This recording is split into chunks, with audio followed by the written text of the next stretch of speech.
เอือบเครื่องปรุงเฮาทำไมแล้วก็ไปหาไม้ โอ้เอามาตัวน้อยโดดมัดนี่ เป็นแล้ว เดี๋ยวสอบก่อน จับตาพูดได้ว้า ของแท้ โอเค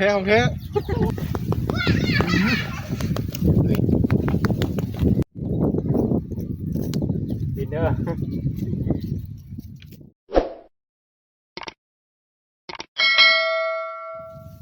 เอากลับตะไคร้สบายดีแล้วก็สวัสดีครับผมพบพอกันคือเก่าคือเดิมพี่น้องกับบ่าวคำศูนย์นะวันนี้ก็มาซุ่มแซววิคือเก่าคือเดิมพี่น้องมีการซุ่มแซวนะวันนี้ว่าบ่ฮ้อยเพิ่นโทรมาว่ามาคำศูนย์มามีอีกแล้วว่ามานอีกแล้วมานบักซอกนึงพุ่นน่ะมาซอกนึงมื้อนี้น่ะจักเป็นเด้อเด้อ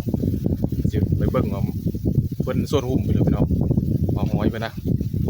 อยู่พุ่นละอยู่อันบ้านน้อยพุ่นละบ้านน้อยนี่บ้านหน้าบ้านเบียงน้อยนะบ้านเบียงน้อยเนื้อมีอันทีมงานหลายคนที่เราหุ่มนะกินส้มเซี่ยวน่าจะเป็นอันนั้นนะหมู่บ้านน่าจะเป็นหมู่บ้านพี่น้องไง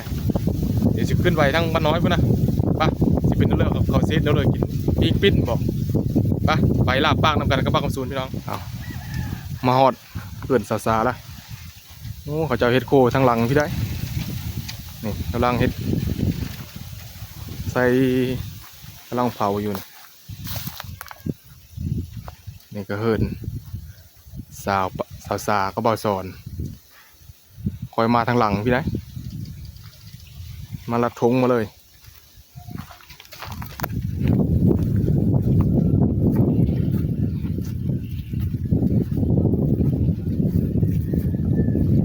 ฮัลโหลโอ้มานี่ละ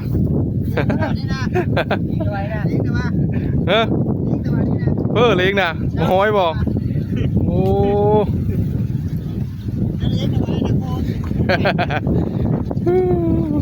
มีแต่ผู้เยอะเล็กเนาะมาแทงเข้าน่าจะเป็นเล็กนี่เดี๋ยวเลยมักชีโชะชีโชะวะ ช่อหนึ่งก็ไปจะได้2 บาท เฮ็ดได้เลยกินนี่โอ้ กินเป็นโตแล้วทุกคนนะน้อยเป็นทุกคนแซ่บ ใส่มันซอยจุบ่ ซอยมาเพียซอยจุ่ม ซอยจุหรือมาเพโอ้ทางคุณกันโอ้มีอยู่บ่นางเกาะมีอยู่บ่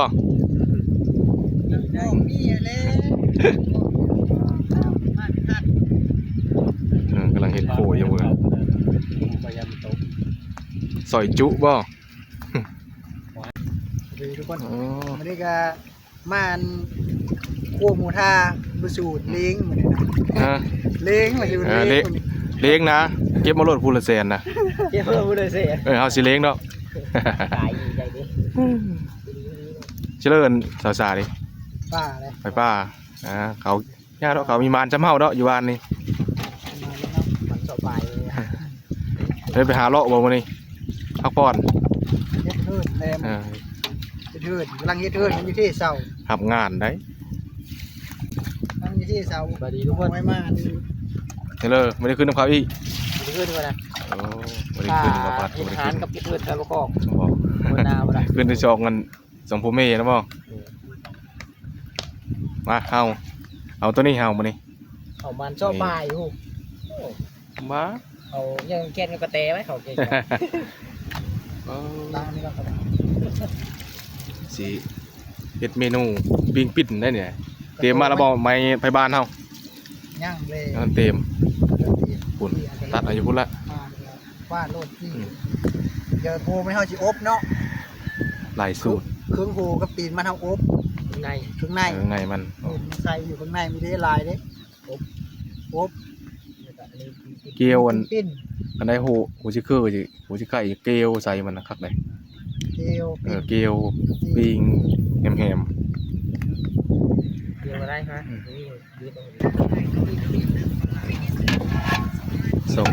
สองเซลล์นึงกำ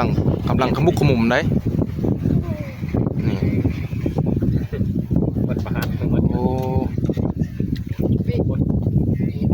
หอยกำลังฮีดเอาเพมันนี่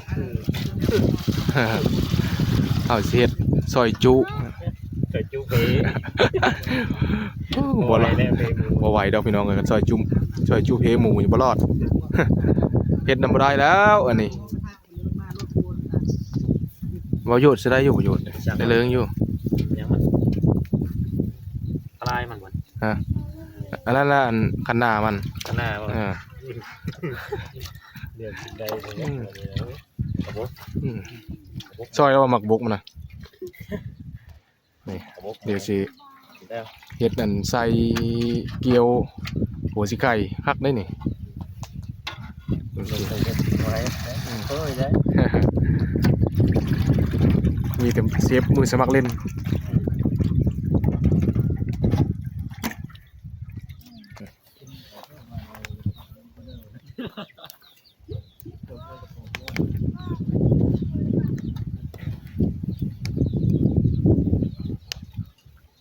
เห็นแล้วเลยตับมันนะอบ ครับข้างในเป็นยังไงปิ้งบ่ อบเลยนะ รู้แล้วเนาะเฮ็ดไหนเด้อเนาะ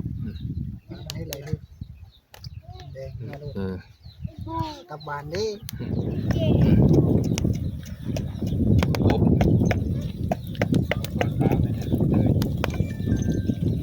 มีตีนมันแล้วก็ตับ แล้วก็หัวมันนะอบนี่เครื่องในมัน กินเลย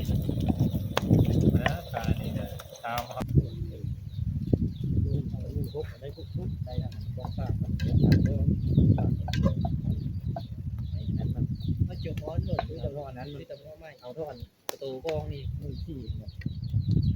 อันนี้พวกกันได้ทุกคอมโบเลยไม่ยากจังเข้ม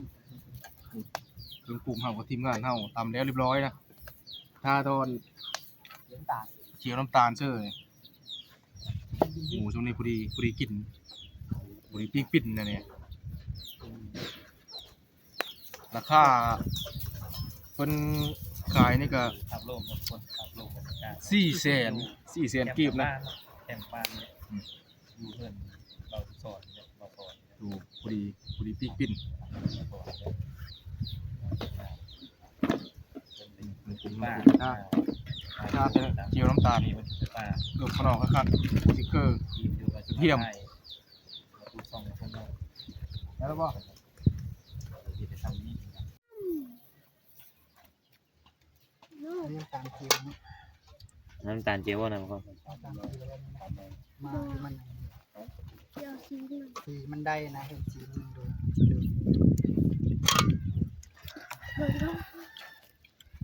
จิ มาน้อยนี่กันนะ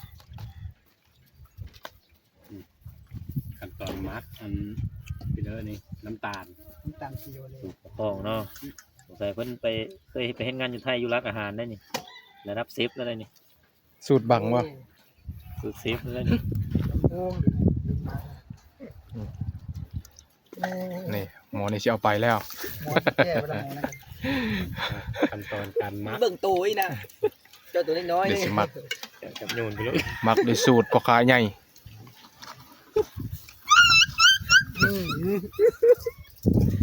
คักละ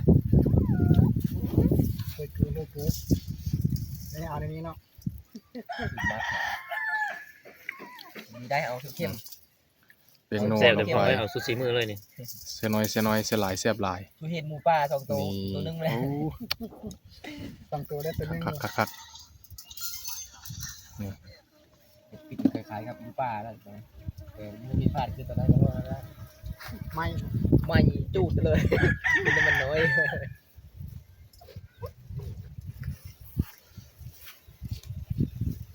เอือบเครื่องปรุงเฮา แล้วบัด หัวซิกเกอร์ตำ เตรียมเราเนาะ ว้า โดนเลยหอมเที่ยวว้าวโดน คักเลยพี่น้องเอ้ยแซ่บ ใส่ไปแล้วนะ ๆอืม เลยบัด ข้างหลังมัน เราจะกินก็คือเป็นหลัง300ตัว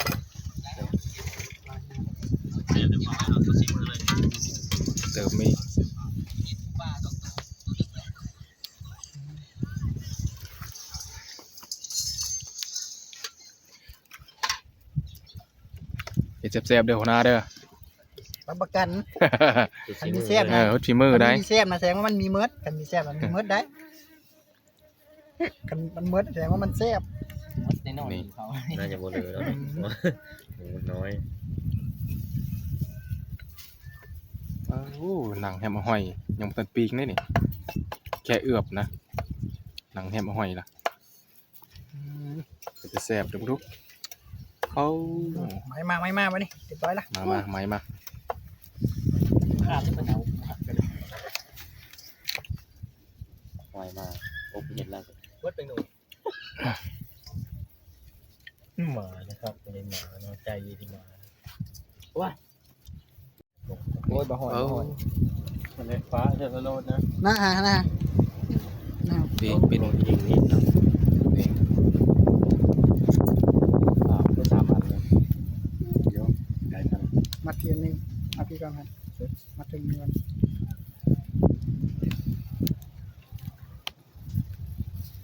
ดูดอ้อนใครก็บอกเนี่ยจับแบบนี้เด้อ ไปลงมือ นี่ก็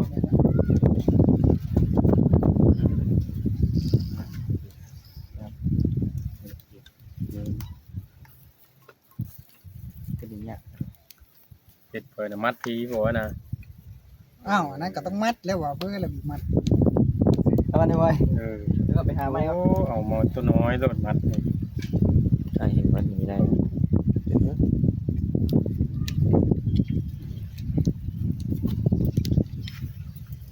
ันนี้ก็บ่ไว้เป็นลงมือเองแล้ววันนี้เจ้าของ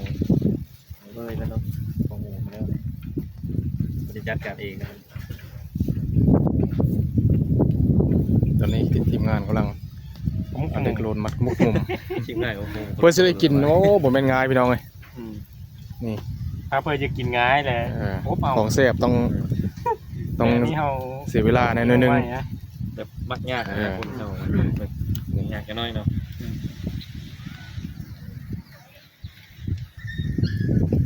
ต้องโดนกันง่าย โหลดหูโหลด ดูชนะเรา เรียบร้อย อ้าวมัน โอ้ ไทยอยู่นี่ก็ไพ่แล้วบอกก็ไพ่มาไทยวันนึงไปไทยต้องลืมยังไงที่ได้ เอาเรียบร้อย อยู่เกินกว่าเราปิ้นไป เดี๋ยวถ้าไฟเป็นก่อกัน ไปเลยเอาเก็บ เอา ปุ๊บเนาะ ไปข้าง ไป นะ ทางนี้เนาะ ใส่กินเดียว แน่นอนนะลี ยกมันก็ได้ ดีได้ รอด โอ้บอก ขนาด ไปตัดตัว ขางแบบนั้นบ่ ย่างอันไม้ ยังจะไม่ค้ำอยู่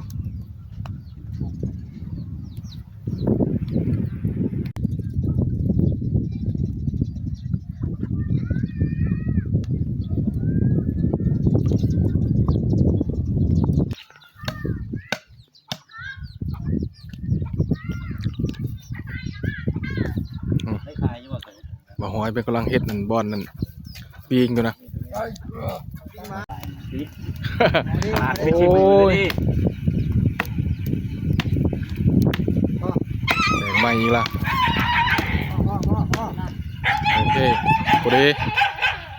เฮ็ดสุกหลายมันบ่สุกเด้หั่นเลยปิดเลย เมนูเดี๋ยวปะ ปิดแล้วแฮมห้อย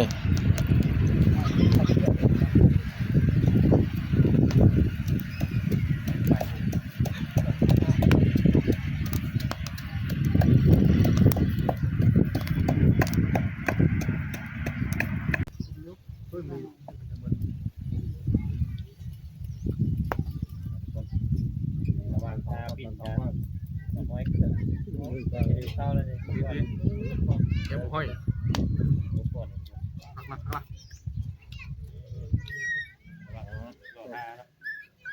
น้อย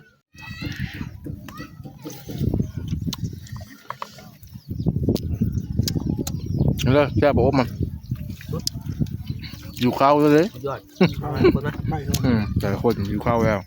ผมสองก่อน พักกันนะกินข้าวแล้วไปทอง เอามากินข้าวแซ่บแล้วนี่ มาทุกคนมา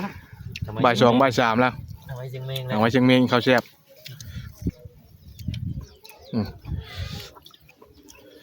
ทางจะป้อนลูกแน่ทางจะกินแน่ กินเองจะมากินอีกถึงใจอาย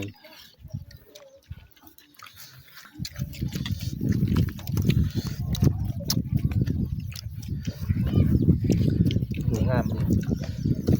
มองเลย ขออนุญาตใส่มือ นี่เนาะตะไลอะไรเนี่ยเอาไป คาแรคเตอร์ เขาบอกไปเลยไปเลยแต่มันล้างแล้วมือเลยตัดผ้าเวียนมา เด้อ มาตัดผ้ามา นี่โอ้หมักแลนไว้ก่อนลองหมักแลนไว้ก่อนแลนไว้เลย ย่างมันจุ๊บเนี่ยนึ่งไว้แล้ว ดูมันอ่อนเนาะ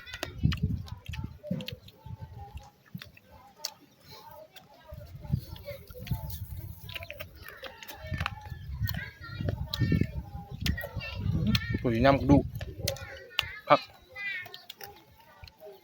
กระดูกอ่อนนะจะบอก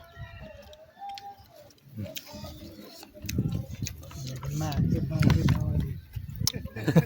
ตับมันทุกคนตับบาด เริ่มเข้มแล้ว ยอดเริ่มอิ่มแล้ว จุ๊บมือจุ๊บตีนได้เลย มาพี่น้องมาปักสองเศร้าปักสองเศร้านี่เดี๋ยวมันแม้นจะบอกปักสองเศร้านี่ซื้อมาจะฮัทจีดาคนนี้ กำเชิญมาทำไมหน้าไว้ เดี๋ยวเด้อจบก่อน ตาพูดได้ ว้าว ของแท้ โอเคน้องก็ได้เสนอได้ดินะจอกมืดน้ำมวยหน้าจอกมืดได้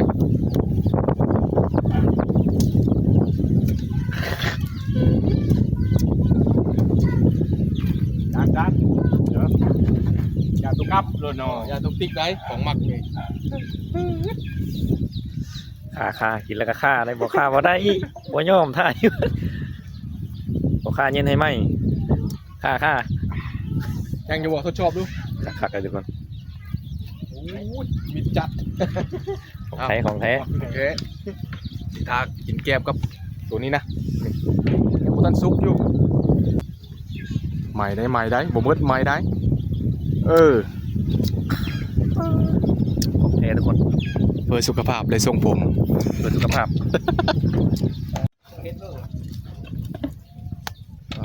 ไปไหมบอกขยมละ นำหนังเริ่มกรอบนี่ยังไม่ห้อยนะปิดโดยจานหอยพร้อมเสิร์ฟหรือเปล่า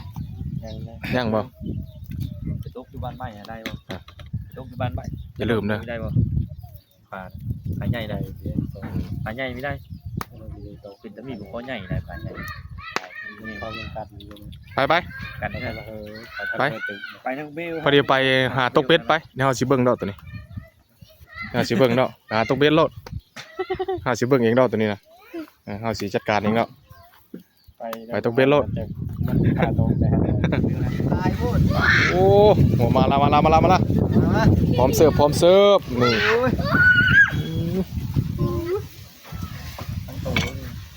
ขึ้นได้เมื่อละเอ๊ะเป็นไหนหรอกินในพอลงมาจะเดือนนี้แล้วแล้วก็พอเด็กไปเพราะว่ารีบได้เป็นผู้จะเล่นเลย หนังกรอบลงเลย ไม่มาน้อยทำแนวข้าได้ โน้หนังมานี่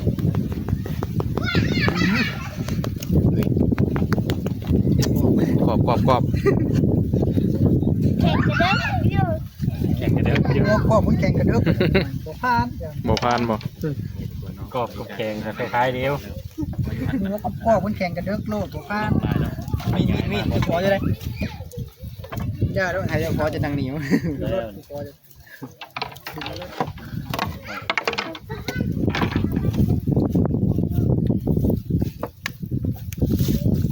โอ้ดังแก้มโลด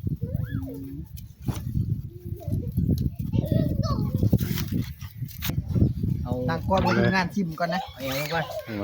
าก็พัก ใครจะเป็นคนโชคดีขอโทษ มันจวกนู่น ชุกว่ะ โอ้โตทุกคนเอ้ยมา หอยก่อนแม่น้ำ มา ปู ไปชิมกันละ อ้าวเอ็ม โอ้แซ่บกรอบเลย นี่ท่านผู้ซิม ยับมายับคนไม้นะยับมั้งยับมั้ง ท่านผู้ซิม ขอเดี๋ยวให้ขอเดี๋ยว เอ็ดมาเดี๋ยวสิเลิกนะ อ๋อนี่มาชิมนู้นตัวนะครับ ไป แซ่บบ่ นี่ ยายเอ็นทำมาซิก่อน ใหญ่สมุนไพร กรอบนี่ พี่ได้ ขอนะมาขอนะตัวนี้ไหม อุ้ยขอบอกอะไรโต้โอ้คนขอความเป็นปิ้งอ่ะ มันเยิ้มๆเลย ปิ้งไป ห้างถึงทุกคน ดูนี่ จะไปกันเยอะ ดู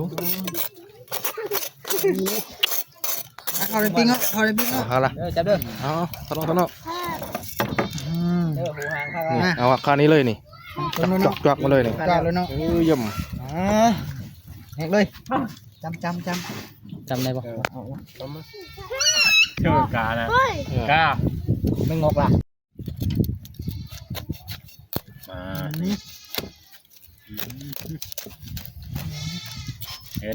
มาเอาแต่การลุ้นนี่บนนี้นะ ฟังเสียงดังกรอบๆเลยทุกคน มีถั่วดำแล้ว โอ้ยกำลังแซ่บมีโทรนำล่ะ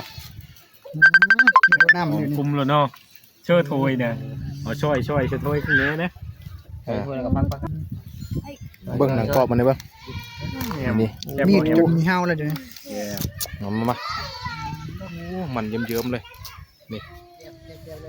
ปับเลยน้อย มันเดี๋ยวทุกคนตัวนี้ สุดยอด ลองเนาะ กรอบอันนี้เลย ง่ อ๋อ อยู่สีลมจิ้มกันทุกคน คนป่านี่ทุกคนไอ้เหี้ยมันรุดจะเลิกโกง โอ้ยครับ จำได้เพื่อดามันเล แล้ว ย ก่อนนะ เอาลองมาต้อง ำเยิ้มทุกคนน้อยกับเต็มๆเลย ทั้งหลาย คุ้มอยู่บ่ คือว่า คุ้มอยู่เนาะ ตบผักเลย ขอบผักเลย ครับเป็นเมาะเจ้ายังมา สาวแพร่ใหม่ ความใหม่กำลังมัก แซ่บนี่ไอ้พวกนั้นนี่นี่ทำมาซิก สามสิก ทำมาซิกออนไลน์ สามสิกลายนะเขาก็มีเด้อทางหลังกันเด้อ ลงเนาะโต๊ะนะ เดี๋ยวมาใช่ไหม นี่บนเยิ้มเลย วันนี้มันกรอบทุกคน กรอบๆนะ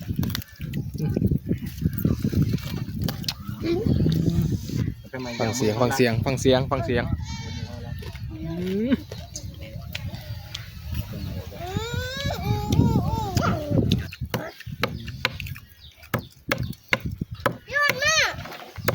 โอ้ยโต๊ะเลย เก็บท้องนอน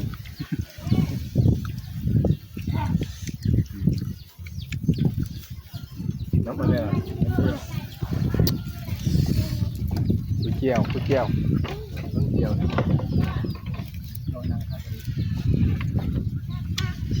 จะนังมันนะ อันนี้โต๊ะเลย วันนี้มีพอดีกิน ยำหนังโอ้ยมาซิครับ ปากกาเองได้ดิ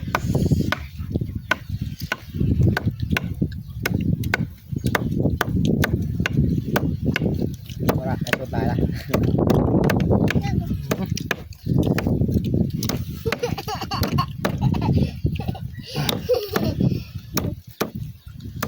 เอาลุย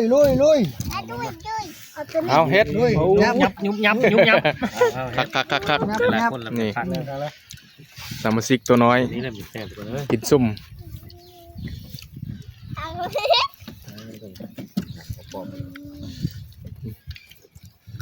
มันเยิ้ม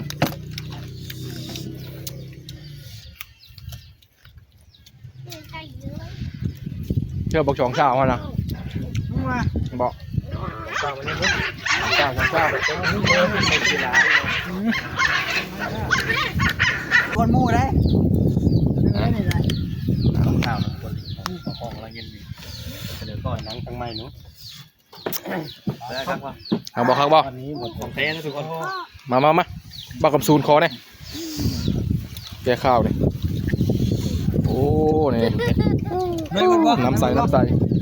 เอาได้ไหมได้ ลองเลยต้องเต้า ข้อแข็งเลยตรงนี้นี่ แท้เลยทุกคนผักครับ สุดยอดบาดคอเจ้าซอยมากแจมไปนำ เราได้เหมือนกัน ประโยชน์แล้ววันนี้ทุกคนเอ้ยแท้แน่นอนแล้ววันนี้จบมือแค่นี้ ทำไมให้ยิงคืนไหน ยังลายอยู่ดีกว่า โอ้ได้จับอยากกินตามได้ไหมแน่นอน